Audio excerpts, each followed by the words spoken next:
Shutdowns, shutdowns, and shutdowns. That and more today here on Venture Utah. I'm your host, Cameron Porter, and it is a genuine pleasure to be here.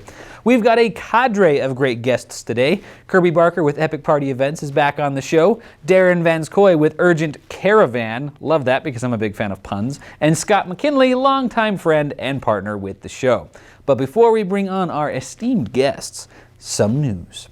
Numbers for Utah's national parks tourism in 2019 have come out, and it's a pretty big deal. Zion's National Park alone recorded record high visitor spending of $258 million, 4,320 jobs, labor income of $101 million, value added of $177 million, economic output of $344 million. In total across the nation, the National Park System reported more than 327 million visitors who spent $21 billion within 60 miles of a park. Across the country, 340,500 jobs are supported by that spending. Utah's national parks are known as the Mighty Five and include Zion's, Arches, Bryce Canyon, Capitol Reef, and Canyonlands National Park. All five parks did huge amounts of business in 2019, with many records being broken in visitor spending, total visitors, and labor income. Numbers are, of course, not out for 2020 yet, but it's safe to say that they will be much, much lower.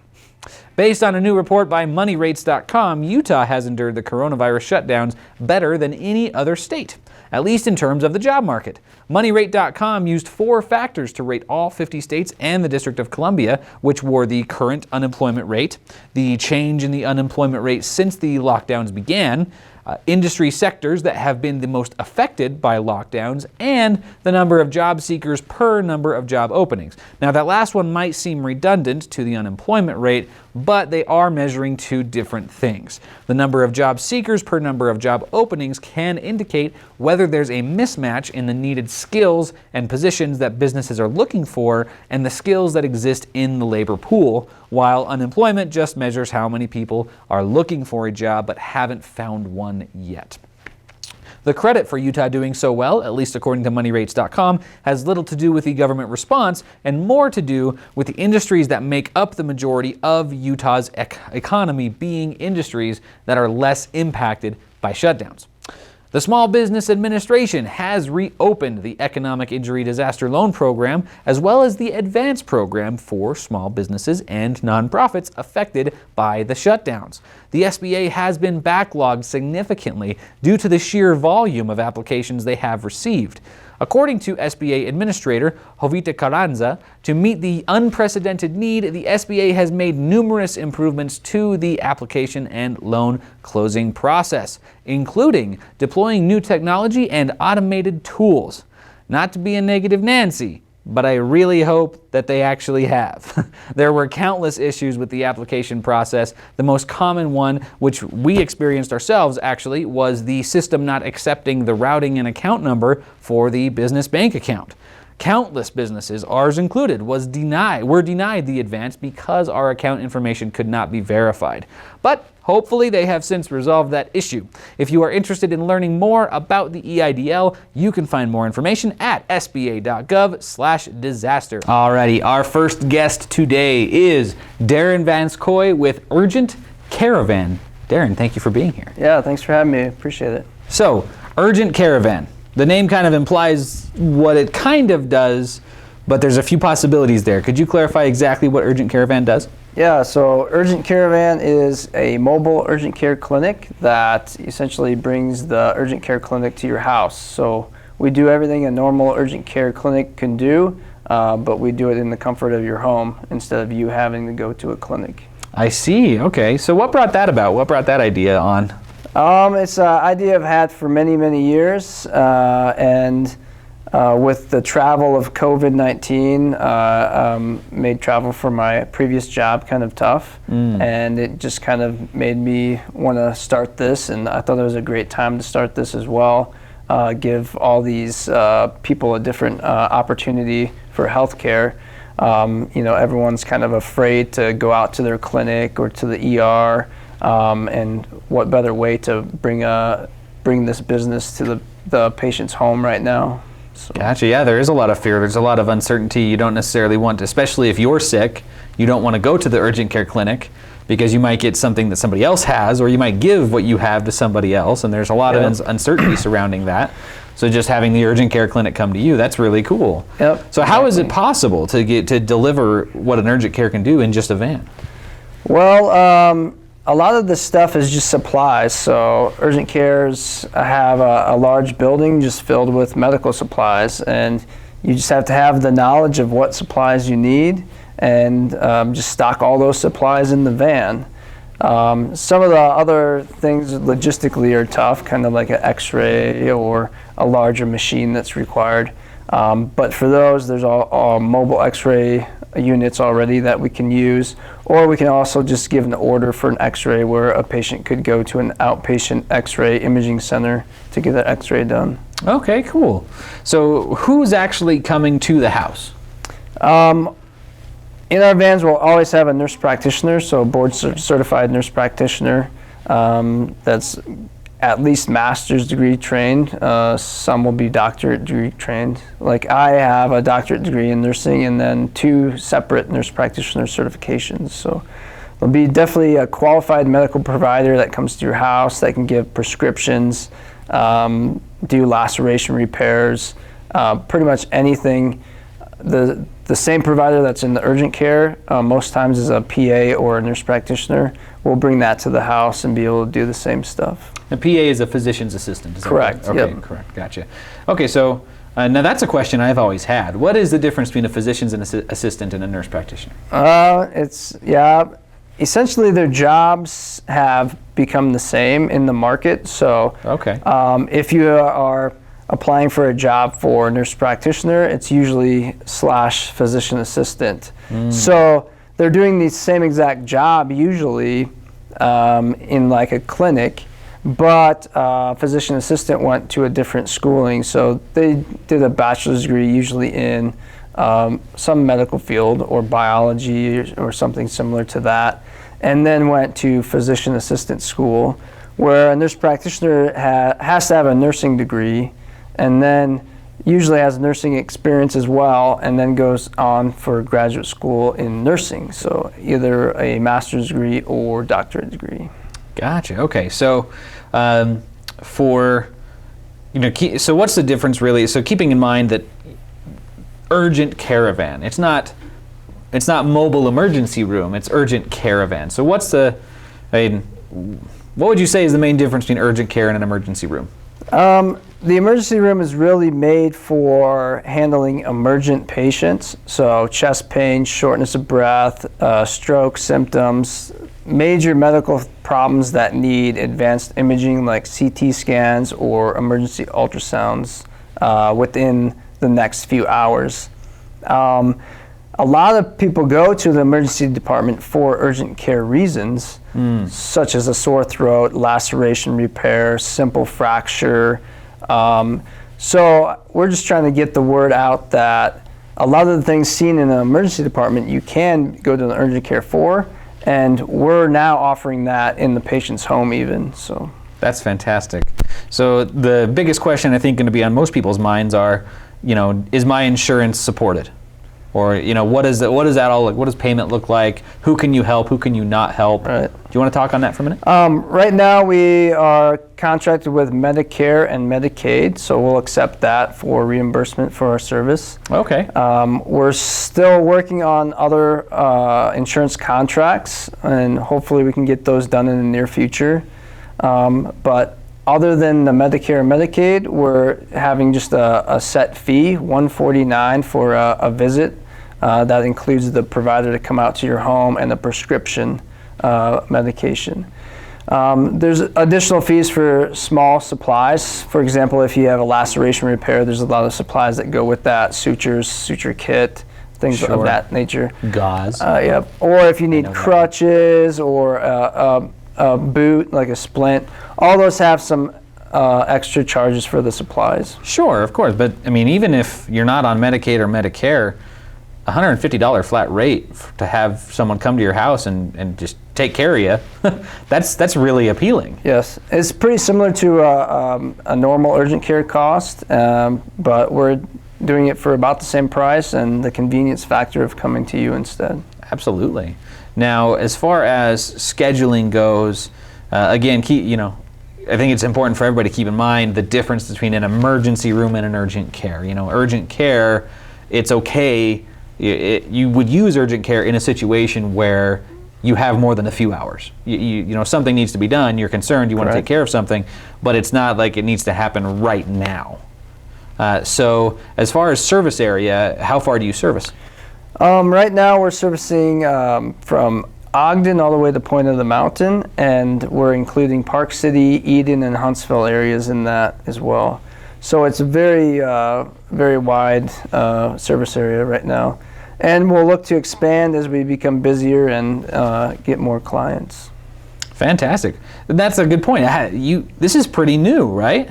Yep, we've been doing this for a month, and we're just trying to get the word out and see if this is something that people would like to have in their area here. So that's awesome. So what's on the docket? Like as you get more established and as you keep moving forward, what services are you gonna add? What's the growth plan? I'm just curious. Well, I'm hoping to add a lot more vans. I just have one van and one nurse practitioner now, but my plan is definitely to add more vans, 5 or 6 vans, and up to 10 nurse practitioners and EMTs helping out and going throughout the area as we get busier.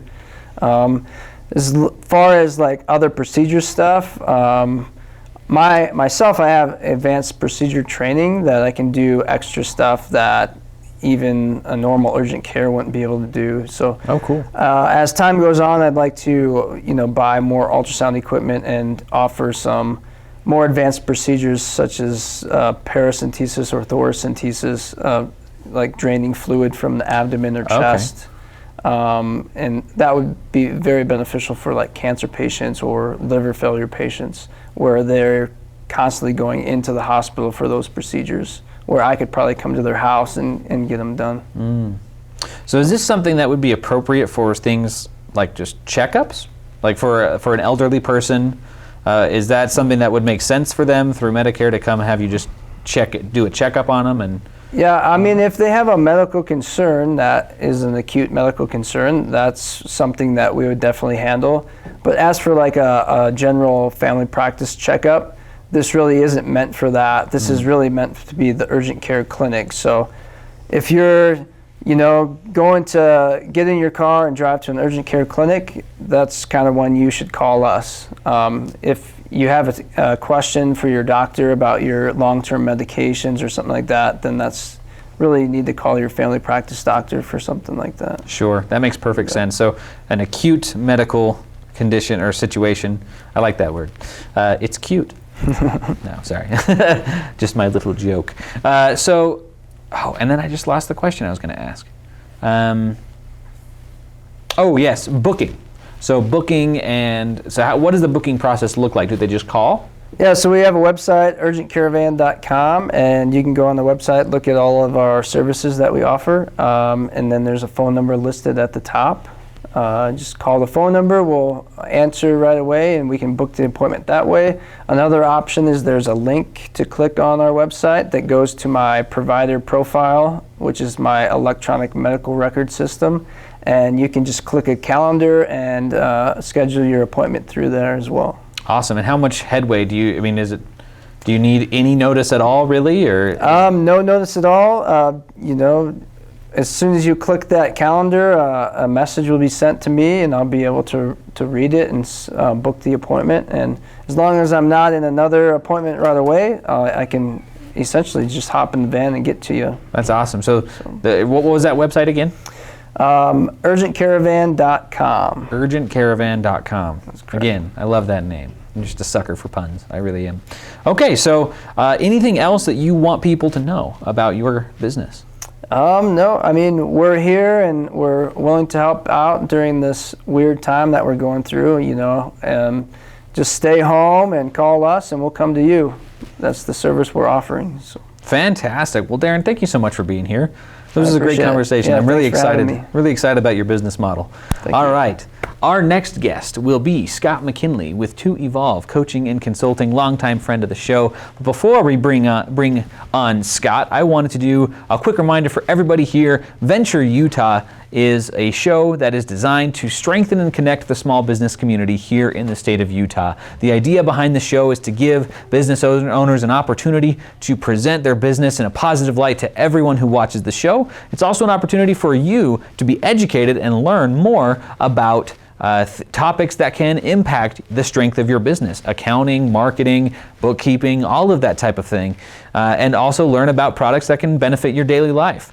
In addition, you can be a guest on the show to talk about your business, and that is actually 100% free to do. We do our best to make it as accessible as possible for businesses to come on the show and present about their business. Now, if you would like to present about your business, you can do so by going to ventureutah.com and clicking on Become a Guest. We have a very simple form there you can fill out and send it over, and as soon as we receive that, we'll reach out to you to schedule a time that works best for you to come and be a guest on our show. Now, with that said, we have Scott McKinley, none other than the Scott McKinley from To Evolve Coaching and Consulting, and today he wants to talk about monkey mind.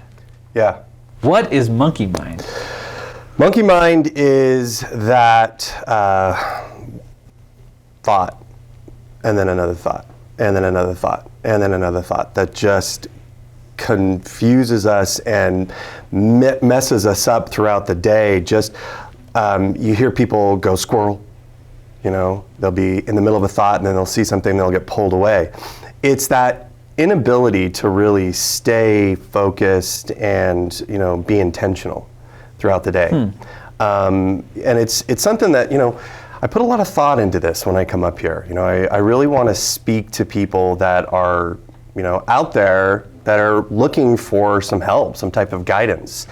And I think about the type of person that I used to be that was just that victim. We talked last time I was here about the difference between the victim and the victor mentality. Mm-hmm. And I know that there are people that are out there that are dealing with that monkey mind, that are struggling with the world that's going on right now. I mean, let's be honest, it's a mess. We've got the pandemic, and we've got protests, and we've got riots, and we've got world leaders that are rising up and creating more and more problems. And so for many people, that just keeps them from being able to be intentional throughout the day. And what my job as a coach is to help people identify that that's a problem for them. That when they're using their gift of visualization, they're not in control of the thought process. The mind is an instrument, and if we don't learn to play that instrument like a master, it's going to control us. It's going to play us. And that monkey mind is when those thoughts are just so out of control throughout the day. And it doesn't have to be that way. Life doesn't have to be frustrating, and we don't have to be a victim. Michael Beckwith, who is a speaker on Mind Valley, he's written lots of books about spirituality and the power of our thought. He has I'm trying to go for the camera, so 4-step process of spiritual growth. And the first process is where I was back prior to working with Joe Rangel with To Evolve Coaching. That was back in 2009, and everything was happening to me. I was just so reliant on the outside world to create my happiness. And unfortunately, because of that monkey mind and because of my thoughts being out of control and not having ever really learned to utilize the tool of my brain, I was constantly telling that story about being a victim. And that's really one of the first things that Joe worked on with me, was getting that gift of visualization in check and really starting to learn to utilize the power of your thought and knowing that you don't have to be a victim. That first stage is very victim mentality, but that second stage is where I got to after working with Joe. He kind of propelled me into this personal development field, and I started reading books. And so one of the first books that I read was just a simple book about the law of attraction by Michael Loge. It's called The Science of Getting More of What You Want and Less of What You Don't Want. And I was finally at that place where I had learned, okay, yeah, I do allow my thoughts to control me. I do allow a reliance on other people for my happiness. You know, if I go to work and I get frustrated with my employees, I'm allowing that to control me. If I'm in the car, a lot of people, they're driving in the car, and they allow other drivers to affect their own happiness by just those thoughts that just pull them right out of that present moment of where they really should be focused on intention of getting safely and seamlessly to their destination. But then somebody merges too soon or doesn't use a signal, and that thought just pulls us out. So I had started learning that, and then I stumbled into this book, The Law of Attraction. Actually, it fell into my lap. My wife had checked it out from the library. She fell asleep while reading it, and it fell in my lap. And I picked it up, started reading it. And I was at that point where that awareness to that mindset of that victim mentality was really present. And so I just thought, okay, you know what, I'm going to test this. And this is that second stage that Michael Beckwith talks about. The first stage is to me. Things are happening to me. I'm a victim. The second stage is things are actually starting to happen by me. Like I'm learning things and I'm applying different techniques and different tools. That's the beauty of working with a coach, is they can give you those tools. They can start teaching you ways to get those thoughts under control. So at that point in my life, I was ready for a shift. And that's who I really want to talk to today, is those people that are out there that are tired of being frustrated all the time, that are tired of being sad and angry and want to get into a little bit more control of what's going on in their life. So I started applying the tools. I started using the exercises of getting my thoughts focused on what I wanted my thoughts focused on, and started seeing things manifest, started seeing a result of being intentional. And that's really the key word, is what's your intention? Like, what is your intention in everything that you do? I was listening to a meditation a few days ago, and the guide said, I want you to do an inventory of your intention. And after the meditation was over, I sat and I was talking with my wife, Jen, and just went, that's powerful. Like, when's the last time you did an inventory of what your intention is? I'm not quite sure what you mean. Your intentions throughout the day. If I say Monday or Friday, which are you going to pick? Friday. Why? Because it's the weekend. Okay. What's the problem with Monday and Friday? They're the same day. It's just a day. It's just a day in your life. But we have an intention on what Monday is supposed to be like. When you think of Mondays, what do you think of? Getting back to work. Getting back to work, traffic, dealing with headaches, dealing with problems. For a lot of people, I think of Garfield. Garfield hated Mondays. That was his intention. So when I say do an inventory of your intention, what is your intention when you look at your checking account? What is your intention when you talk with clients that haven't paid you? What is your intention when you're communicating with your wife about problems? It's all about realizing that we are the captain of our fate and the master of our soul, because we have that ability to control that thought. And the monkey mind just pulls you out of your intention. Have you ever tried meditation? Mm-hmm. Do you have a hard time staying focused, keeping your thoughts to just allowing them to just pass through? Or are you able to just sit there and just kind of unplug? It's pretty tough. It is tough. And if it's tough when you're being intentional, what is it like when you're not really being intentional? What is it like when you're just going throughout the day? So that's kind of the direction I want people to start realizing, is that by being intentional, by becoming aware of how you visualize things. How do you dream? Do you dream in catastrophe? Do you dream in worst case scenario? Do you dream as a victim? Or are you dreaming with intention that, you know what, I can use my brain, that tool, to create what I really want to create, and I create it by the thoughts that I'm having. If you start to realize how powerful your thoughts are, you want to get those thoughts under control. So the second stage is that by me process. You've started learning things, you've started manifesting things, and that happened to me right after I read that book and I started being intentional with my thought process. Well, then what happens? You get a couple things that go your way, things start happening really good, you stop being so intentional, you stop being so focused. It's just like exercising. You know, a lot of people have an intention when they start exercising. I want to lose 20 pounds, or I want to be able to fit into my old jeans. They get to that place after doing the work, but then what do? They stop, and they slip, and they go back to that old place of where they were, where they're not watching what they're eating and they're not exercising quite so much.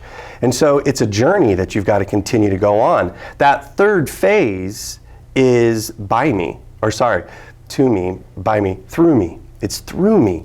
You start realizing that, man, this can be really seamless. If I just let go of those thoughts, if I can start really being in control of that monkey mind, and when a thought happens, just like in meditation, what do the guides all say? They say, look, be aware of the thought, but don't attach to the thought. You're gonna have thoughts of frustration if you're driving in traffic. You're gonna have thoughts of frustration if you're looking at your checking account and it's not where you wanna be, but don't get attached to that thought. Acknowledge the thought and then shift and go, okay, so what do I want?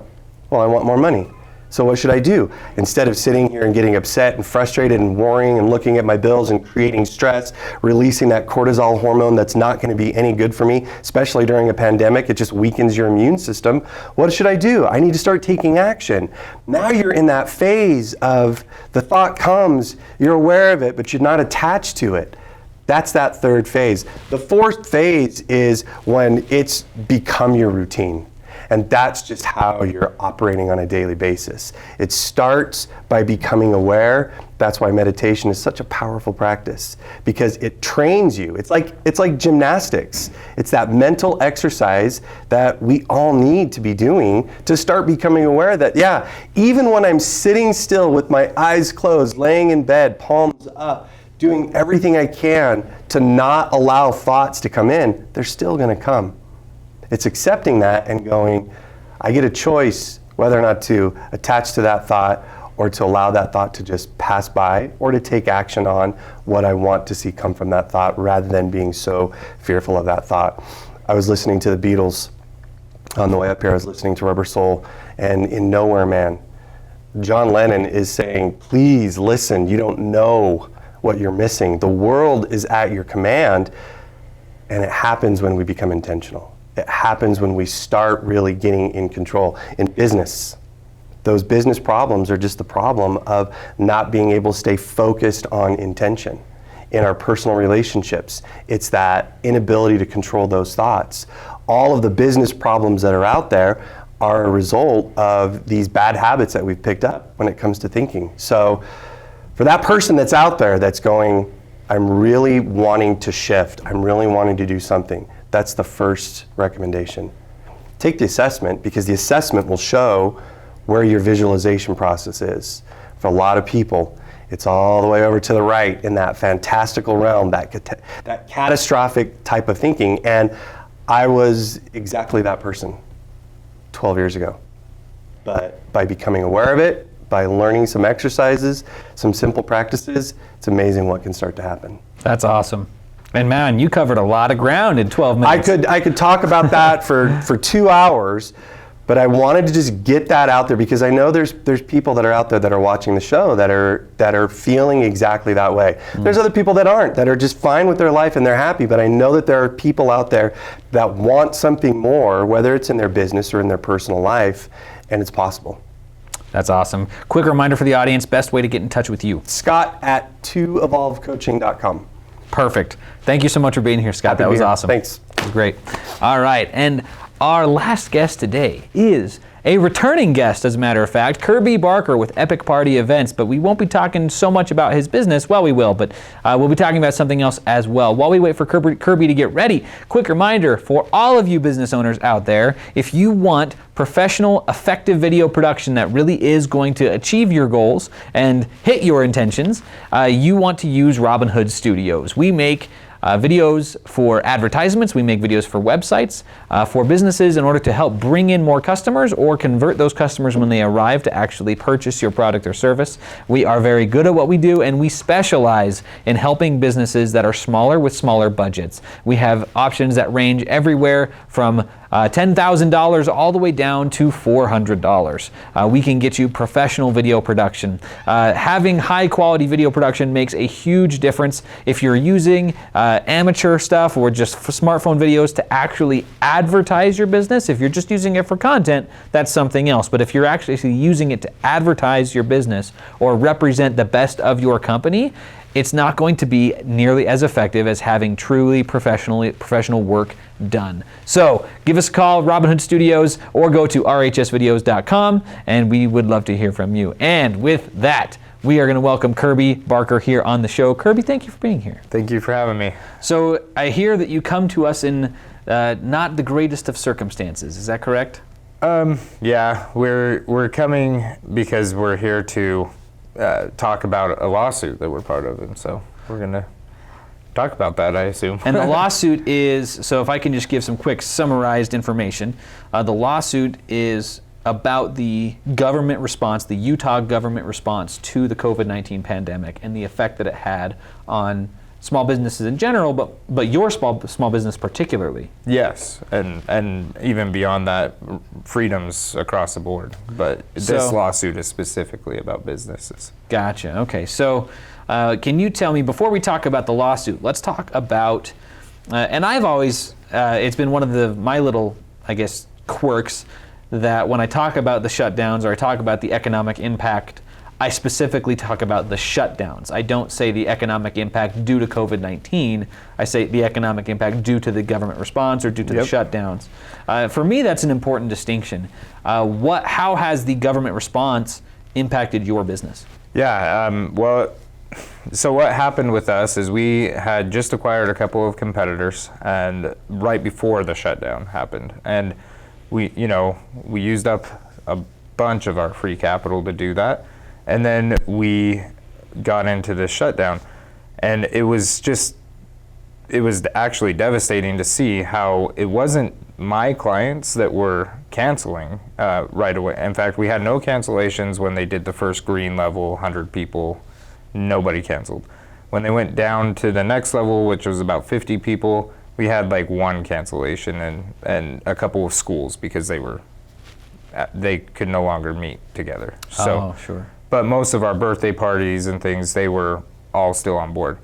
As soon as the 10-person restriction, the orange level, hit, all of our on-calendar appointments canceled. And the reason I bring that up is because it wasn't because they were afraid of COVID or that they were worried about that. And we take precautions with our trailer.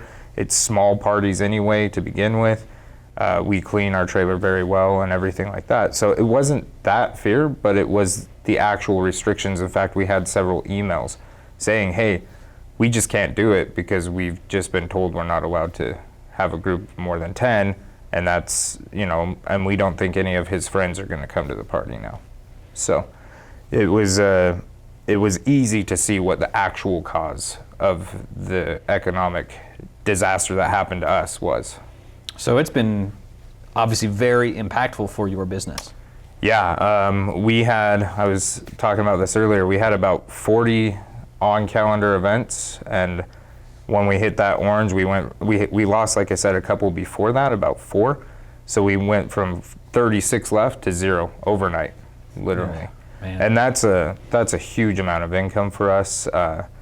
And something maybe people don't take into consideration about small business is it supports my family. We have people that we pay that work for us, supports them, and it was just all gone overnight. And when you run a business, you also have large bills. You have a lot of things that you have to pay, insurance, for example, and things like that, that you normally wouldn't have to deal with just if you were working a 9 to 5 or something like that.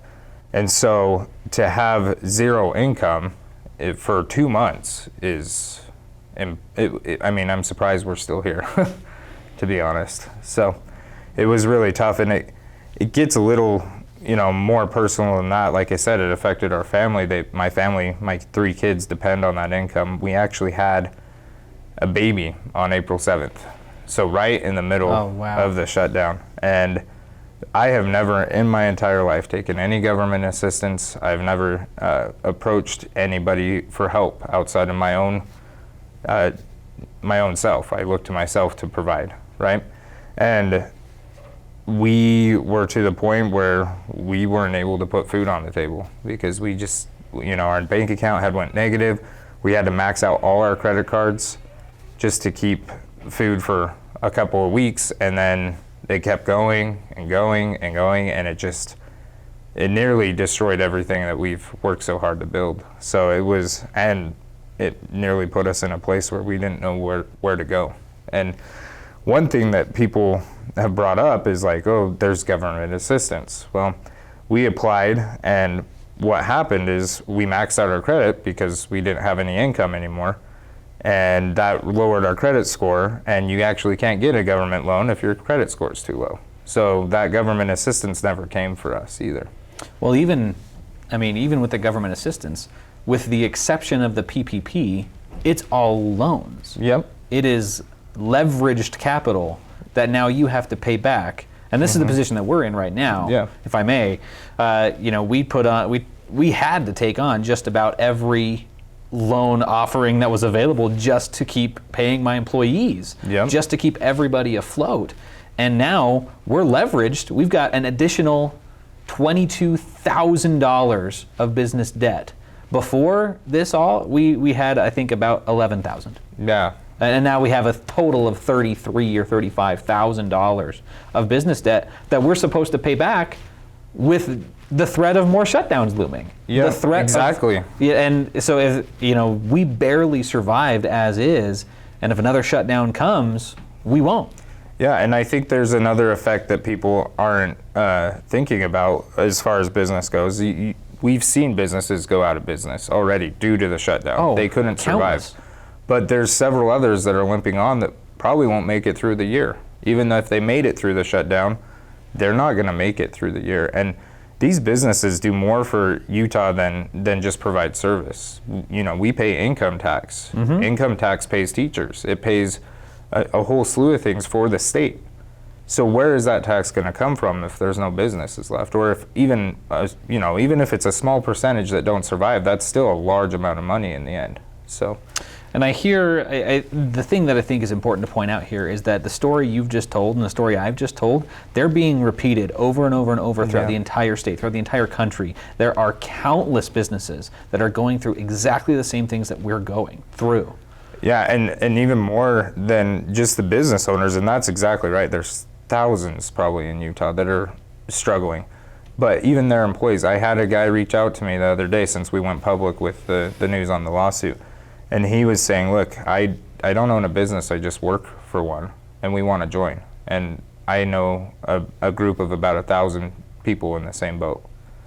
And so it's going well beyond even just the business owners, right? It's getting down into families that work for those businesses. So I think so let's get into the lawsuit a little bit, because there are, everybody's going to have a different opinion of the best way to proceed, and everybody's going to fall in different points of the spectrum between protecting rights and protecting lives. Exactly. And well, we won't get into that debate, but the point is everybody's got their own stance on this.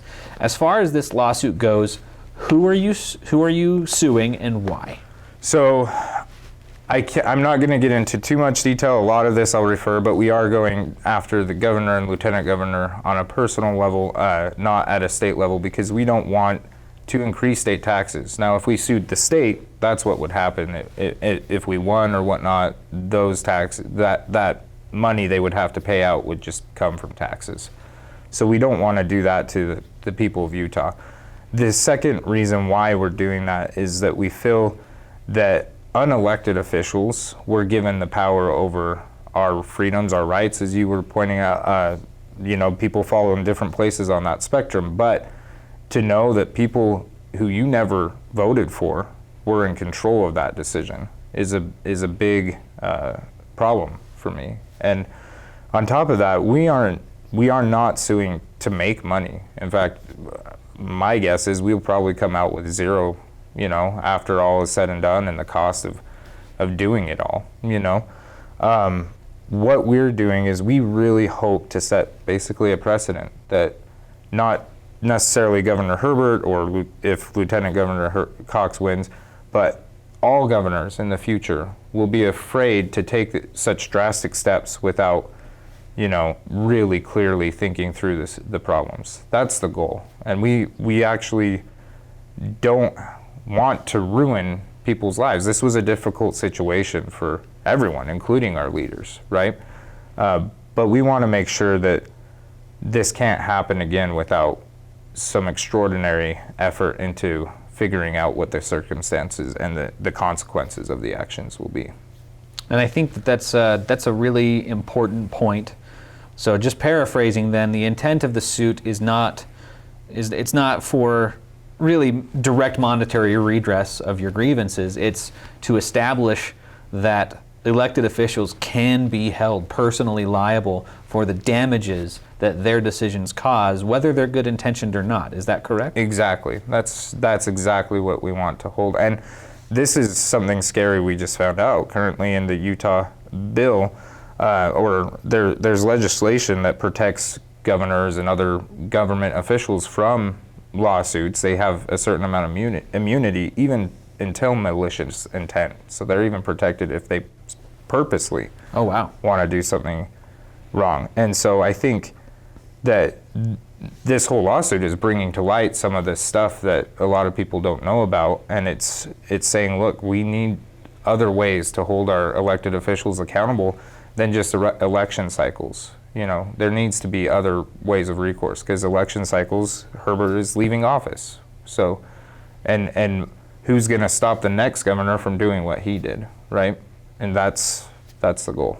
And that's you can see that pattern throughout history, that the envelope is pushed, and then that's the new normal, or at least it's within people's tolerance to accept because it's happened before. Exactly. Even though it's more than what happened previous, and that's how things can get more and more radical, that's how things can get more and more off course, is just that incremental change over time.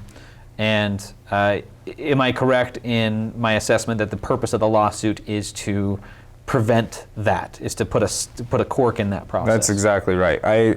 When they approached me, the lawyer himself even said, look, I'm not in this for the money, and if that's what you want, you're probably not a good fit. It was really interesting talking to him, because that's the same response I had. I was like, look, I don't want to join a lawsuit for money. I'm doing this for what you said. I want to put a stop to encroachments on our rights that maybe are just a little bit, in times of emergency and things like that. But then like you said, it becomes a new standard, and we want to make sure that we make it clear that standard is not acceptable. Absolutely. So for people who want to learn more about the suit or perhaps get involved, what would be the best way for them to do so? You can contact the lawyer Garrett Smith. His firm is Integra Law, and so that would be the best way to contact him directly. We can also provide maybe some links that we could put in the comments that people could go to. I don't have the website memorized, so I'll give that over to you maybe after the show. Or you can drop a comment on it when it goes live. Yeah, exactly. So that would be the best way, is talk to Garrett Smith. We're actually not taking, like I said, he actually does have a vetting process of what businesses can apply. That shouldn't stop anyone from applying. If they want to apply, go ahead. But just be aware that this is not about money, and that will be something that he talks to people about. So that's awesome. Well, that is unfortunately all the time we have to talk about this, which is probably for the best, because I'll say something I regret. But all right, so thank you so much for being with us, Kerby, and thank you for joining us. That concludes this episode of Venture Utah. We will see you next week.